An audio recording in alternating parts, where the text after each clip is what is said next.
Bandits have invaded a residential area in Sfaff town, Zamfara State, and abducted 4 female students of the College of Health Science and Technology, Sfaff. Hi, welcome to What's Happening.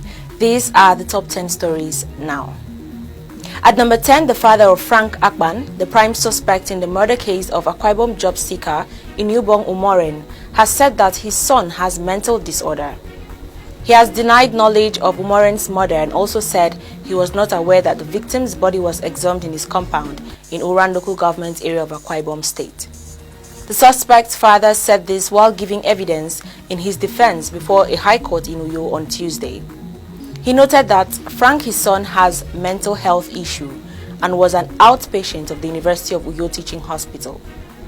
Recall that last year, a job seeker, Inubong Umoren, was raped and murdered after being invited for a fake job interview. At number 9, the National Drug Law Enforcement Agency says no fewer than 677 drug traffickers have been convicted and sentenced to various jail terms between January and March 2022, while a total of 3,359 arrests have been made and 65,915.891 kilograms of assorted drugs have been seized within the same period.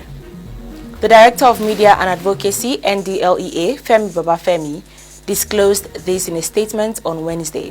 He said about 2,223 drug users were counseled through brief interventions and rehabilitated in NDLEA facilities across the country in the first quarter of the year. Babafemi added that a total of 257 hectares of cannabis farms were destroyed in forests across Ondo State, 14.869 hectares suffered same fate in Edo, and an hectare destroyed in Bayelsa State within the same period. At number 8, the chairman of the Independent National Electoral Commission, Professor Mahmood Yakubu, has warned that the commission may prosecute staff who helped Nigerians register twice during its continuous voters registration. He also said specific registrants associated with these infractions by Inec staff may also face prosecution in line with sections 22 and 23 of the Electoral Act 2022. Professor Yakubu said this on Wednesday during a press conference at the Inec headquarters in Abuja. The Inec chairman's comments came on a day he revealed the commission recorded 1,390,519 valid registrations out of a total of 2,523,458. At number 7, President Muhammadu Buhari has sworn in commissioners of the National Population Commission and Independent Corrupt Practices and Other Related Offences Commission. The brief swearing-in ceremony took place shortly before the weekly Federal Executive Council meeting commenced at the State House in Abuja on Wednesday. The commissioners of NPC include Chief Benedict Ukbong Effiong, Mrs. Gloria Fateya Izonfo, Kupchi Patricia Ori Inyanya, Dr. Haliru Bala, and Dr. Eitayo Oyekunle Oyetunji. While the commissioners of the ICPC who were sworn in include Assistant Inspector General of Police Olugbenga Adeyonju, Senator Anthony Agbo, Ann Otelafu Ode, Alhaji Goni Ali Gujba, and Dr. Louis Solomon Mandama. At number 6, the Supreme Court of Nigeria has upheld the 6-year jail term handed to the former Assistant Director in the Federal Civil Service, John Yusuf Yakubu, for his complicity in the conversion of about 23 billion naira from the Police Pension Fund. The Supreme Court on Wednesday in Abuja upheld the 2018 decision of the Court of Appeal, which sentenced Yakubu to 6 years imprisonment. The Apex Court also ordered him to refund 22.9 billion naira to the federal government. Yakubu was imprisoned in May 2018 by the Abuja Court of Appeal for defrauding the federal government of 22.9 billion naira police pension fund. At number 5, 5 persons have been burnt beyond recognition in a car accident at Naufia along the Oka-Enugu Expressway in Anambra State. The 2 vehicles collided and went up in flames, burning completely with the occupants inside. The accident happened in the early hours of Wednesday. An eyewitness narrated that a bus driver who was on top speed lost control and rammed into a Highlander from behind, crashed, and both vehicles caught fire. 5 persons comprising 2 male and 3 female adults were involved in the crash. At number 4, fire gutted an electric pole close to the Independence Bridge in the Maryland area of Lagos State on Tuesday evening, causing confusion and gridlock in the area.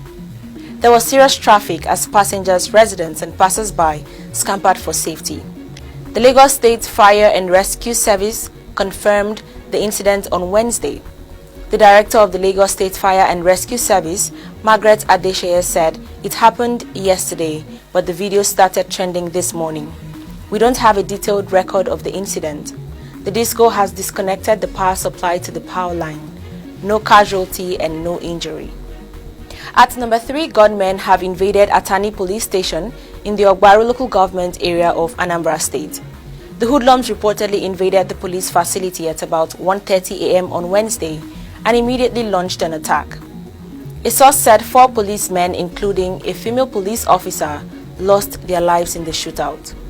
The police public relations officer in Anambra, Tochukwu Ikenga, confirmed the attack. He said the hoodlums came around 1 a.m. and unluckily for us, 4 police operatives paid the supreme price. The Commissioner of Police, CP Echeng, on hearing of the attack, immediately mobilized men of the command from various units to the area. At number 2, the Statistician General of the Federation, Dr. Simon Harry, is dead.